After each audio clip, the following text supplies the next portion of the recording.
ओम ब्रह्म सत्यम सर्वधार। आज अति उत्तम प्रसंग, महत्वपूर्ण प्रसंग,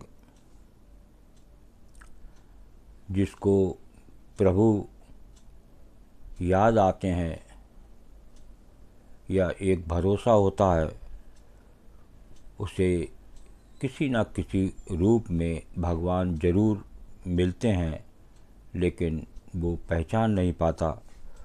तो आइए आज इसी पर एक प्रसंग सेवन करते हैं, और प्रसंग का नाम है भिखारी के रूप में भगवान। किस प्रकार भिखारी के रूप में भगवान सामने आए, लेकिन वो पहचान ना सका।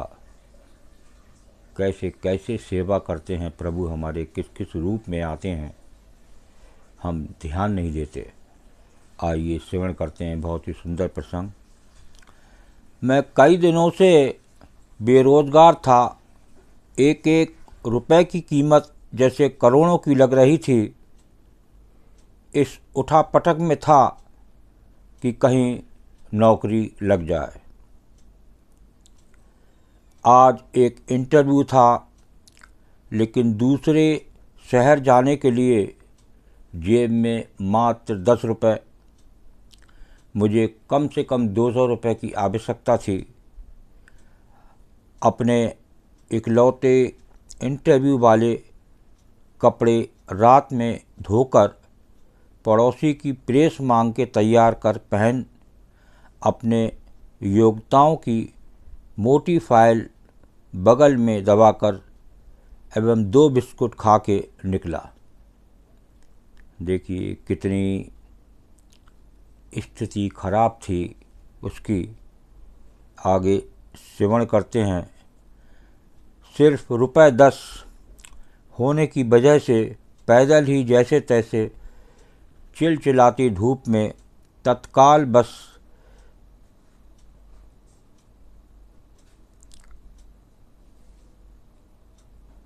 धूप में तरबतर बस इस उम्मीद में स्टैंड पर पहुंचा कि शायद कोई पहचान वाला मिल जाए, जिससे सहायता लेकर इंटरव्यू के स्थान तक पहुंच सकूं।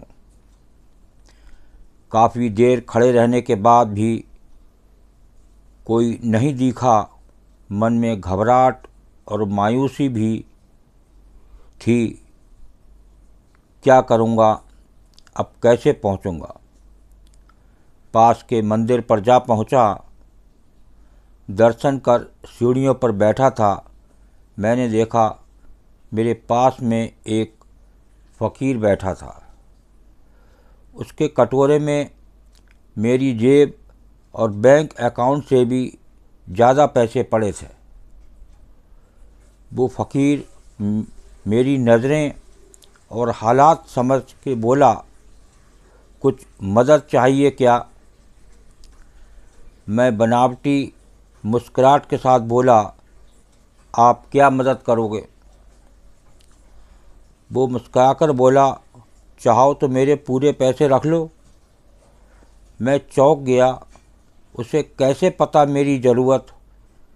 मैंने कहा, क्यों, शायद आपको ज़रूरत है। वो गंभीरता से बोला, हाँ है तो, पर तुम्हारा क्या, तुम तो दिन भर मांग के कमाते हो। मैंने उसका पक्ष रखते हुए कहा। वो हंसता हुआ बोला, मैं नहीं मांगता साहब, लोग डाल जाते हैं मेरे कटोरे में पुण्य कमाने के लिए। मैं तो फ़कीर हूँ, मुझे इसका कोई मोह नहीं। मुझे सिर्फ भूख लगती है, वो भी एक टाइम, और कुछ दवाइयाँ, बस। मैं तो खुद ये सारे पैसे मंदिर की पेटी में डाल देता हूँ। वो सहज था कहते कहते। मैंने हैरानी से पूछा, फिर यहाँ बैठते क्यों हो। ज़रूरतमंदों की मदद करने कहते हुए वो मंद मंद मुस्करा रहा था। मैं उसका मुंह देखता रह गया। उसने 200 रुपये मेरे हाथ पर रख दिए और बोला, जब हों तब लौटा देना। मैं इसका शुक्रिया जताता हुआ वहाँ से अपने गंतव्य तक पहुँचा। मेरा इंटरव्यू हुआ और साथ में सिलेक्शन भी। मैं खुशी खुशी वापस आया।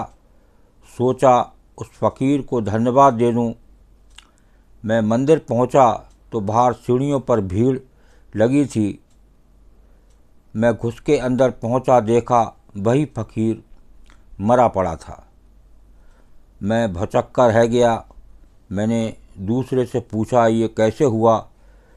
पता चला वो किसी बीमारी से परेशान था, सिर्फ दवाइयों पर जिंदा था। आज उसके पास दवाइयाँ नहीं थीं और न उन्हें खरीदने के पैसे। मैं अवाक सा उस फ़कीर को देख रहा था। अपनी दवाइयों के पैसे जो मुझे दे गया था, जिन पैसों पे उसकी ज़िंदगी का दारोमदार था, उन पैसों से मेरी ज़िंदगी बना दी। भीड़ में से कोई बोला, अच्छा हुआ मर गया, ये भिखारी भी साले बोझ होते हैं, कोई काम के नहीं। मेरी आंखें डबडबा गईं। वो भिखारी कहाँ था? वो तो मेरे लिए भगवान ही था, नेकी का फरिश्ता, मेरा भगवान। मित्रों, हम में से कोई भी जानता है कि भगवान कौन है और कहाँ है? किसने देखा है भगवान को? बस इसी तरह मिल जाते हैं। देखिए, भिखारी के रूप में भगवान किस तरह उस लड़के को मिले जो कितना परेशान था, और वो